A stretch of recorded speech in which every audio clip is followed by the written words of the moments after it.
বলে ইসলাম নারীদের উপর পর্দা ফরজ করে অন্যায় অত্যাচার করেছে, তাদের ব্যাপারে কয়েকটি কথা আমি আপনাদের সামনে বলে দিতে চাই, বলে আজকের মতো আমি আপনাদের এখান থেকে বিদায় নেব ইনশাআল্লাহু তাআলা। এবার দ্বিতীয় নম্বর পয়েন্ট হচ্ছে, যারা বলে ইসলাম নারীদের উপর পর্দা ফরজ করে নারীদের প্রতি অন্যায় অত্যাচার করেছে, আমি তাদের সম্পর্কে বলবো কখনো নয়। ইসলাম নারীদের উপর পর্দা ফরজ করেছে তাদের ইজ্জতের হেফাজত করার জন্য, তাদেরকে বন্দি করার জন্য নয়।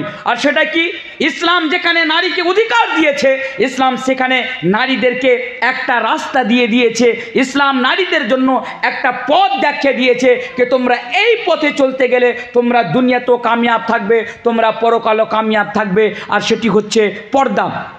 আল্লাহ তাবারক ওয়া তাআলা পবিত্র কোরআনের মধ্যে বলছেন, ইয়া আইয়ুহান নবী, কে হে নবী, কুল লি আজওয়াজিকা ওয়া বানাতিকা ওয়া নিসাইল মুমিনিন ইউদনিনা আলাইহিন্না মিন জালাবিবিহিন্না যালিকা আদনা ইউরাফনা ফালা ইউজাইন। শর্টকাটে বলি, আল্লাহ তাবারক ওয়া তাআলা নবীকে বলছেন, হে নবী, তুমি তোমার স্ত্রীদেরকে বলে দাও, তুমি সমস্ত ওয়া নিসাইল মুমিনিন, মুমিনা মহিলাদেরকে বলে দাও তারা যেন পর্দা করে। আরেকটি কথা আমি আপনার সামনে বলে যাব, ইসলাম মহিলাদেরকে প্রোটেকশন দিতে, যে ইসলাম শুধু মহিলাদেরকে মর্যাদা দেয়নি, তারা কিভাবে জীবনযাপন করবে তাদেরকে একটা পথ দেখিয়ে দিয়েছে। তাই তো ইসলাম বলে আল মারআতু আওরাতুন, মহিলারা হচ্ছে পর্দা করার জিনিস, মহিলারা পর্দা করার জিনিস। ফাইদা খারাজাত ইস্তাশরাফা শয়তান, যখন কোনো মহিলা বাড়ি থেকে বেরিয়ে যায় তখন শয়তান তার পিছনে লেগে যায়।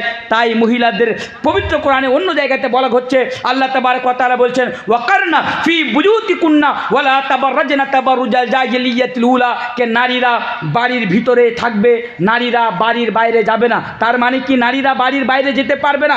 অবশ্যই নারীরা বাড়ির বাইরে যেতে পারবে, তবে ওয়ালা তাবাররাজনা তাবাররুজাল জাহিলিয়াতিল উলা, জামানায়ে জাহিলিয়াতের মহিলাদের মতো বানাও সিঙ্গার করে বেপর্দা হয়ে তারা বাড়ি থেকে যাবে না।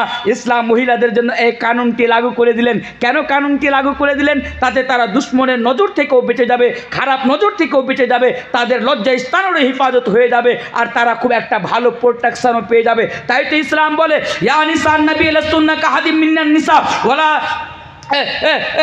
ইসলাম মহিলাদের সম্পর্কে বলে কে এই মহিলারা, তোমরা যখন কোনো পুরুষের সাথে, দেখুন কত সুন্দরভাবে, আমি খুবই শর্টকাটে বলে যাচ্ছি শেষ করার জন্য, ইসলাম মহিলাদের কত খেয়াল রেখেছে যে মহিলাদেরকে মানুষের কুধারণা থেকে, খারাপ ধারণা থেকে বাঁচার জন্য ইসলাম মহিলাদেরকে বলেছে, এই মহিলারা তোমরা যখন কোনো পুরুষের সাথে কথা বলবে, ফালা তাখজানা বিল কওল ফালইয়াতমাল্লাযী ফি কলবিহি মারাদ ওয়া কুলনা কাওলাম মারুফা।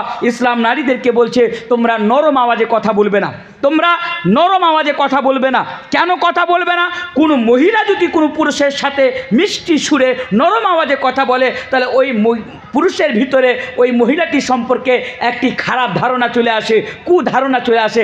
আরে মেয়েটি মনে হচ্ছে আমাকে লাইন দিচ্ছে, আরে মেয়েটির আওয়াজ কত মিষ্টি, মেয়েটির কথা কত সুন্দর, এই ধারণা থেকে আল্লাহু আকবার ইসলাম মেয়েদের কত খেয়াল রেখেছে। কে বলছে, ফালা তাখজানা বিল কওল ফালইয়াতমাল্লাযী ফি কলবিহি মারাদ ওয়া কুলনা কাওলাম মারুফা। তোমরা নরম আওয়াজে কথা বলবে না, তবে হ্যাঁ ভালো ভালো কথা বলবে, খারাপ কথা নয়, তবে তোমরা নরম আওয়াজে কথা বলবে না। তাহলে ইসলাম তাদের কত মর্যাদা এবং তাদের কত খেয়াল রেখেছেন। আরেকটা হাদিস আমি আপনার সামনে তুলে ধরি। আল্লাহ তাবারক ওয়া তাআলা, আল্লাহ রাসূল জনাবে মুহাম্মদ রাসূলুল্লাহ সাল্লাল্লাহু আলাইহি ওয়াসাল্লাম নারীদেরকে বলেছেন, এই নারীরা আইয়ুমা ইমরাতিন ইসতাতারাত ফামাররাত বিল কওমি লিয়াজিদু রিহা ফাইয়া জানিয়াতুন।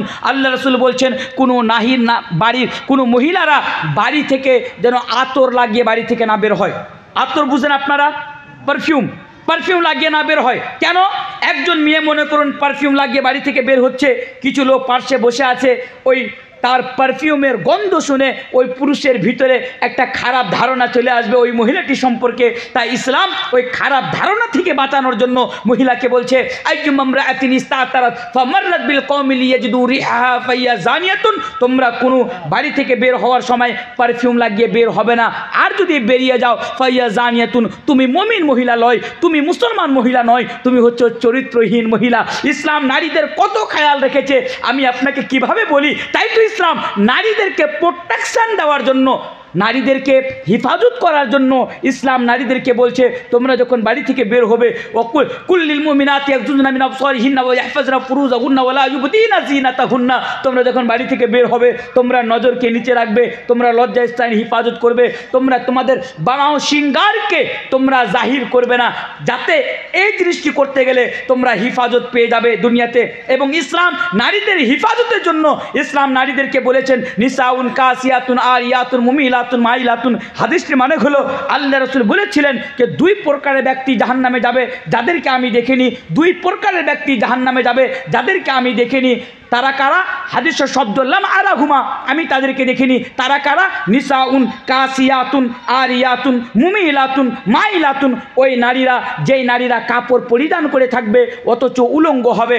হাদিসটির মানে আমরা বুঝতে পারলাম না। হাদিসটির মানে হলো যে আজকে আমাদের সমাজে যে নারীরা কাপড়গুলো পরে, কাপড়গুলো পরার পরেও তার শরীরের আকার বোঝা যায়, তার শরীরের আকৃতি বোঝা যায়, এই ধরনের পোশাক যদি নারীরা পরে তাহলে কাল কিয়ামতের দিবসে জাহান্নামে যাবে। এই কথা ইসলাম কেন বলল? এই জন্য বলল যে নারী যখন এই ধরনের পোশাক পরে বাড়ি থেকে বের হয় আর যখন কোনো পুরুষ নারীকে দেখে নেয়, ওই পুরুষের ভিতরে একটা খারাপ ধারণা চলে আসে, তার প্রতি একটা অ্যাট্রাকশন চলে আসে, যার কারণে ইসলাম এখান থেকেও নারীকে বাঁচানোর জন্য বলেছে তোমরা বাড়ি থেকে এই ধরনের কাপড় পরে বের হবে না।